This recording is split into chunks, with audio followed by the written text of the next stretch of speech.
Artemis Fowl is a film that asks the question, how much fantasy crap can we jam into a 90-minute movie and still make it feel like nothing really happened? Hey guys, welcome back to the show. Now this movie has an interesting past. For those of you who don't know, Artemis Fowl started off as a series of books way back in 2001, and it gained quite a fan base. Like I said, this movie has quite an interesting past, and by that I mean the development of this movie has been all over the place. But I'm gonna save a lot of that for the end of the video. Right now I just want to cover a few things and get right into the review. Now this is gonna be a review from someone with fresh eyes because I have never read the books. Quite honestly, I've never even heard of them before this movie came out. And honestly, coming from someone who has really nothing invested in this franchise, I can totally see why people are unhappy. Honestly, watching this movie was a weird experience because it really felt like they were just trying to jam in as much stuff as they possibly could. And this 90-minute movie apparently covers the events, is supposed to cover the events from the first two books. Now, the books were written by Eoin Colfer. Is that right? Eoin?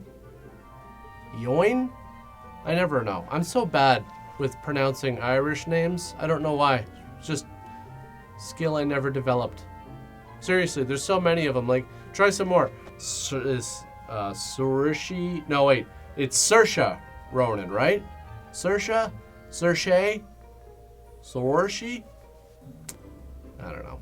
Okay, well, this one's easy. Bozo. Anyways, apparently the author of the books supports the changes they made to the source material for the movie, so I don't know, I just figured I'd throw that out there. Just a tidbit of information. So the movie starts outside of Fowl Manor with the police arresting Mulch Biggums, who looks like a discount Hagrid. And for some reason, they take him to what looks like a discount Waterworld in order to interrogate him. Mulch is played by Josh Gad, wearing eyeliner, and he talks like this. So they threaten him that if he doesn't tell them why he was at Fowl Manor, they'll imprison him for the rest of his life. On what charges, exactly? Hey, you were walking on the property that belongs to some guy who we just busted for stealing a lot of stuff. So that's a pretty hefty charge right there, enough to put you away for life. By the way, you better get used to this because he's gonna basically narrate the whole movie. He's gonna be force-feeding you exposition for the next 90 minutes. That's basically why he's here. So now we have Artemis Fowl, the son of Artemis Fowl. Artemis Fowl is supposed to be some sort of criminal mastermind super boy genius. Now, apparently, in the book, Artemis Fowl really doesn't do physical activity of any kind, but how else is the movie gonna make him look super cool? So here he is surfing. Here he is running to school with his surfboard. Here he is doing, riding one-wheeled electric skateboard. Actually, it's kind of cool. And here he is being super smart and telling the school guidance counselor that his antique chair is a fake. So it's really important that the film tells us how super cool and smart he is right away, because he's about to spend the rest of the film in his house. I'm not exaggerating. Anyways, Artemis Fowl teaches Artemis Fowl all the legends about fairies and goblins and all that stuff, which is cool, but when I was a kid, my dad used to read me Ninja Turtles books. You know, the ones that had the buttons on the side that made sound effects? Yeah. So, I think mine's cooler, but... So then Artemis leaves in his helicopter to go do one last important thing. But I guess Artemis Fowl doesn't come back, so Artemis Fowl keeps looking out for his boat. But it turns out that his boat was found abandoned in the South China Seas. By the way, are you tired of hearing me say Artemis Fowl yet? Or have some of you turned this into some kind of a drinking game? Anyways, I don't really understand why he'd be coming back in his boat if he left in his helicopter, but whatever. So while Artemis is getting some milk from the kitchen, he hears the news talking about how his father is actually this legendary thief who steals priceless artifacts. And he's like, holy crap, that's a weird spot for a TV. Then Artemis gets a phone call from some, evil fairy wearing a hood who lives inside of a mountain and uses a terrible version of FaceTime. And of course, they talk like this. The evil fairy has Artemis Sr. tied up with some kind of spiky chains, and I don't know how all this happened in the first place, but whatever. The evil fairy is like, hey, your dad stole the Aculos and I want it back, so you better find it for me. And Artemis is like, I don't even know what that is. So Artemis's bodyguard, the one with glowing eyes, Dom, is like, hey, check this out. Your dad has a secret basement. And it turns out that all the stories he told you about fairies and crap, it's all true. I mean, look at all these bottles filled with liquid. I'm going to show you these first for some reason as proof. These are, artifacts. Look how old they look. So Artemis starts looking around at all the artifacts, and here's where we get to see the fairy world, where we're introduced to Holly Short, who's an officer for the Lower Elements Police Recon, or LEPRECON. You get it? And now we have Judi Dench as the commanding officer of LEPRECON, and guess what? She talks like this too. Then we're introduced to Dom's niece, Juliet, a character that I'm sure will play a very important role in this movie. Or not. Place your bets. Apparently, Artemis has been searching for the Aculos for 12 hours straight by, I don't really know, scanning the house with his computer. And he's like, it doesn't appear to be anywhere in this house, but it has to be. And I don't know why that is. Why does it have to be in the house? Your dad could have hidden that thing anywhere. It's not like you're super wise to his methods. You just found out that he was a legendary thief like yesterday. So Artemis is like, hey, let's just get the fairies to help us find it. There's one that frequently visits this oak tree on the hill of Tara. We should try and convince her. And now you're probably thinking, oh, okay, cool, this is it. This is where, the movie starts on this adventurous journey to find this thing. No, he just sits in the house and sends Dom out there to watch the tree. Meanwhile, Artemis is reading. Then Holly goes to the oak tree, and Artemis is suddenly just there with Dom. How the hell did he get there? Well, whatever. Maybe he's going to ask her to help him find the Aculos, and they're going to go on some sort of adventure. Nope, he just kidnaps her and takes her back to the house. Honestly, there are so many opportunities in this movie for it to be like, all right, here we go on this adventure. But, no, not really. So the fairies are going to attack the house to get her back. I guess they release a time freeze over the entire property.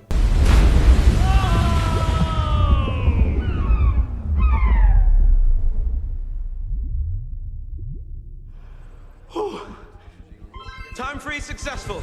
Yeah, so it's great that you're happy and all about activating the time freeze, but you just killed an innocent old man. How you feel about that? I mean, look at this. This guy is just out here fishing, doing his job. You send out your little time freeze, it causes a huge wave, he gets launched into the air, and now he's basically just dying, really slowly. I mean, look how high he is. He's not surviving this fall. So now here comes Judi Dench and her Starfleet. Top of the morning. Sometimes it feels like, I'm not sure if this movie wants to be funny or not. It's weird. I don't know how else to describe it. So they come outside and quickly fight the fairies before shooting the time freeze thing. Then the fairies are like, oh crap, the time freeze is destabilizing, and I don't really see what the big deal is. I don't even know why destroying the time freeze was such a priority in the first place. I mean, was it even doing anything? It wasn't affecting them, clearly. They were moving just fine, so it wasn't like they were stuck in slow motion. And why was that? Was that because he's wearing a special suit? Is it because he's wearing the sunglasses? I mean, I know earlier the sunglasses protected against Holly's fairy hypnosis, but this seems kind of different than that. And I will expose your existence to the world. You can't. You're in a time freeze. You can't get out. And why is that? Like, what is this thing? Is this an actual physical bubble that you can't get in or out of? Obviously not, because this guy fell into it. Whatever, so the fairies are like, damn, we can't storm the house to get her back because that's against our fairy law.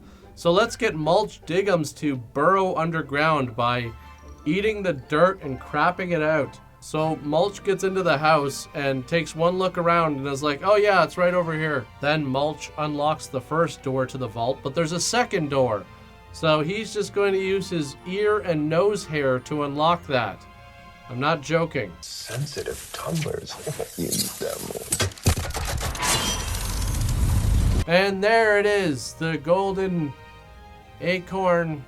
I bet some of you probably think it looks like something else, but whatever. It was there in the house the whole time. Artemis Sr. put it in the one place no one would ever think to look, behind a painting of himself. I guess the super genius's scanning software couldn't detect a giant vault in the wall. So it turns out Opal Cowboy has a spy working inside Leprechaun, and he's like, hey, Commander, you're relieved of your duties. And the fairy army just draws guns on her like, what? You are hereby officially relieved of your command on authorization of the executors. Hey, yeah, I'm actually in charge now, and I have authorization by the executors because I said so. So, therefore, it's true. So now the time freeze is deteriorating, and it's, I don't know, killing the fairies? Is it sucking them back into the fairy world? What the hell is going on here? There's no explanation at all. You're just supposed to be like, oh yeah, okay, stuff is happening on the screen. Now they bring in a troll, so of course they have to fight it, and it crushes Dom as he saves Artemis. And now he's like, I'm dying, I'm gonna die now. And I get that this scene is supposed to be sad, but it has no emotional impact at all. We're really not that connected to the character. So then something happens where they unblock the fairy magic. I don't know what's going on. I don't know who's on whose side or what the hell's going on here, but this allows Holly to use fairy magic to bring Dom back to life, which already the scene didn't have any emotional impact, and it has even less now because he was only dead for 2 seconds. So now the time freeze is going to explode or something. Again, none of this is really explained, so it's hard to create any sort of intensity when the audience doesn't really understand what the consequences of this are. That's it! Temporal convergence at maximum force. Time bends start now. Distortion, elastication, and space grabs coming your way. I don't know what any of this means. And look, Holly actually saves the fisherman who was suspended in the air. The funny part is, this sequence created more of a sense of relief than when she saved Dom. So then the time freeze explodes, and it just speeds up the time that was happening inside to catch up with the time that passed outside the freeze. So what? I don't understand what the big deal was. They were acting like this was gonna kill everyone or something. Everybody, take cover! Again, this is what happens when you try to cram a bunch of stuff into a movie but not really explain things. So you have a bunch of stuff happening visually, but it's hard to be really invested in the outcome because everything's so convoluted. So they gather around a table. Holly starts reciting a poem even though she's not sure if it's gonna work. And this somehow takes Artemis Sr. out of certain doom and teleports him back to the house. Of course, MI6 doesn't believe any of this, so Mulch is like, yeah, well, here's proof. Check out my ears. And then the Fowl clan is able to just fly over the interrogation room and throw down a ladder to help Mulch escape. Wow, what a secure location. Now, as I said at the beginning of this video, this movie has been in development for a long time. And when I say long time, put it this way. The lead actor who plays Artemis Fowl, he wasn't even born yet when Miramax first bought the rights and started developing it. And then it proceeded to go through development hell for over a decade. And then Disney wanted to do it, and then it went through different writers and directors and producers and actors. At one point, Saoirse was gonna be in it. The movie was then going to be released in August of 2019, but then got pushed to May 2020, and then the pandemic happened, and Disney was like, all right, screw it, we'll just release it for streaming. And finally, on June 12th, 2020, Artemis Fowl, a movie that had been in development for almost 20 years, had a production budget of $125 million, limped across the finish line on Disney+, basically ensuring that Disney would never recoup the money they invested and pretty much closing the door on any future installments. Quite honestly, I'm glad I got to change it up a bit and cover a newer movie this time. So I hope you guys enjoyed this video more than I enjoyed this video. So as usual, thanks for watching. I'll see you guys next time.